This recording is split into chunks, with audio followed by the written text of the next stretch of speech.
Assalamualaikum warahmatullahi wabarakatuh. Bismillah, alhamdulillah, wassalatu wassalamu ala rasulillah, amma ba'd. Melanjutkan pada hadis ke-10. An Abi Hurairah radhiyallahu anhu qala Rasulullah sallallahu alaihi wasallam, innallaha thayyibun. Allah itu maha baik.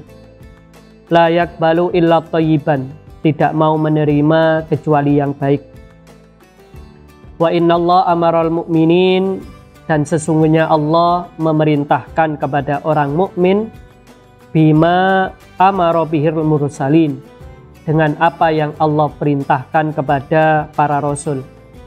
Faqala ta'ala ya ayyuhar rusul, wahai para rasul, kulu minat thayyibat, makanlah yang baik-baik, wa'malu sholihah, dan beramallah yang sholih. Wa qala ta'ala ya ayyuhalladzina amanu, wahai orang-orang yang beriman, kulu min thayyibati ma razaqnakum, makanlah dari yang terbaik dari rezeki kalian.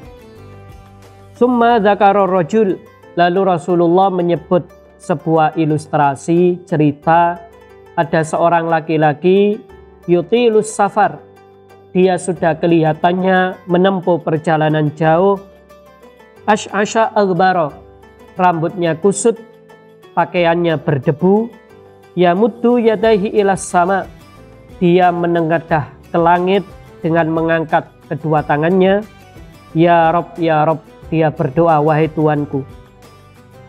Wa mat'amuhu haram, makanannya haram. Wa mashrabuhu haram, minumannya haram. Wa malbasuhu haram, pakaiannya haram. Wa hudiya bil haram, dan dia pun juga mengkonsumsi hal-hal yang haram. Fa anna yustajabu laha, lalu bagaimana doanya bisa dikabulkan? Hadis ini membahas tentang etika kita di dalam berdoa. Bulan Ramadan merupakan bulan istijabut doa, karena memang apabila kita membaca rangkaian ayat-ayat Ramadan, tepat di tengah-tengah ayat, yaitu surat Al-Baqarah ayat 185, disebutkan wa idza sa'alaka ibadi anni fa inni qarib ujibu da'watad da'i idza da'an. Allah akan mengabulkan doa kita apabila sungguh-sungguh berdoa. Lalu bagaimana indikator kita itu sungguh-sungguh berdoa? Dalam hadis ini indikatornya ada 6. Pertama adalah kita punya konsumsi yang halal. Baik itu konsumsi fisik, yaitu makanan, minuman, pakaian, tempat tinggal, semuanya adalah yang halal, tidak boleh yang haram. Apabila yang kita makan haram, yang kita pakai haram, entah pakaian, kendaraan, maupun tempat tinggal, tentu akan mempengaruhi doa tersebut. Maka apabila barang-barang konsumsi tersebut itu haram, maka resikonya adalah doa kita tidak menjadi doa yang mustajab. Lalu yang kedua adalah wa'malu sholihah. Apabila kita ingin doa yang maksimal, maka lakukanlah amal-amal baik. Oleh sebab itu, apabila kita berbuka puasa, kita disuruh untuk berdoa. Apabila kita sahur, disuruh berdoa. Apabila setelah selesai sholat, kita disuruh berdoa. Setiap kita habis melakukan kebaikan, kita disuruh berdoa. Karena adanya amal-amal soleh itulah yang akan memberikan satu nilai lebih untuk istijabut doa, untuk terkabulnya doa kita. Lalu yang ketiga adalah yutilus safar. Kita perlu untuk melakukan perjalanan-perjalanan yang tujuannya adalah ibadah. Yang dicontohkan oleh Rasulullah SAW dalam hadis ini adalah orang yang mengadakan perjalanan jauh untuk melakukan kebaikan, seperti untuk ibadah haji atau umroh yang membutuhkan waktu perjalanan jauh, sehingga membuat rambutnya kusut, pakaiannya berdebu. Artinya yang ketiga di sini adalah ada upaya sungguh-sungguh. Terkadang kita ini perlu melakukan perjalanan-perjalanan tertentu.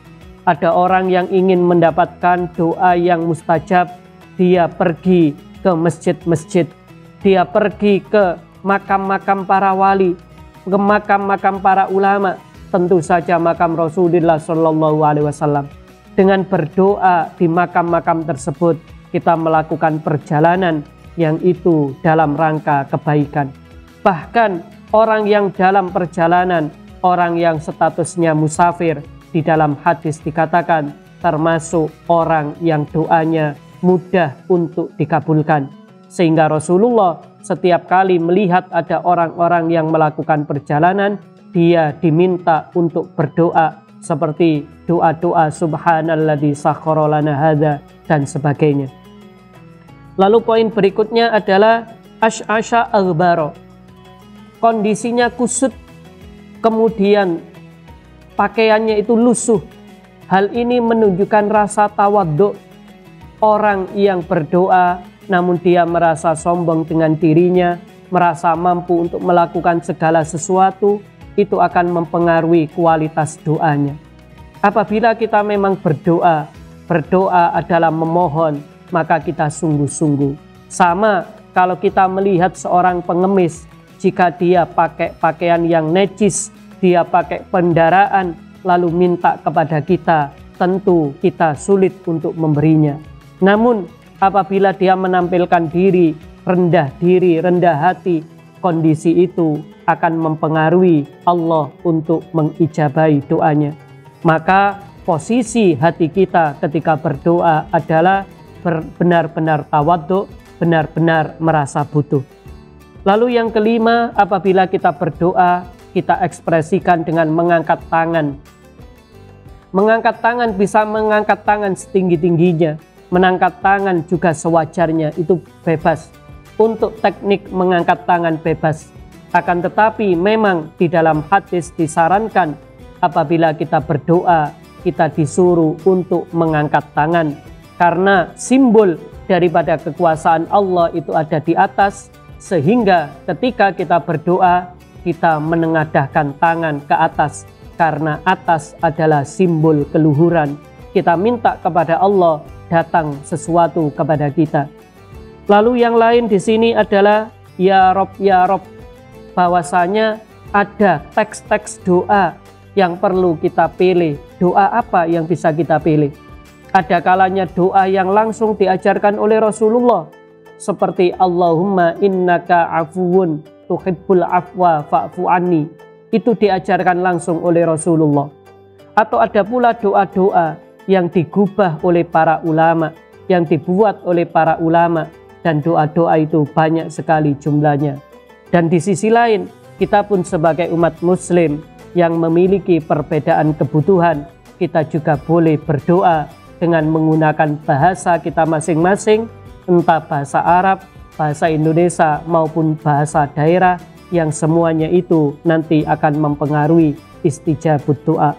Walhasil, hadis ini mengisyaratkan agar di bulan suci Ramadan ini kita memperbanyak doa. Insya Allah dengan memperbanyak doa kita akan diijabahi. Namun ada syarat-syarat yang harus dipenuhi agar doa kita benar-benar diijabahi oleh Allah. Yang intinya adalah jangan sampai segala sesuatu yang kita konsumsi, baik makanan, minuman, pakaian, kendaraan, tempat tinggal, dan yang lain-lain adalah hal-hal yang diharamkan. Karena itu akan mengganggu proses istijabut doa. Demikian, wal'afu minkum, tsumma assalamualaikum warahmatullahi wabarakatuh.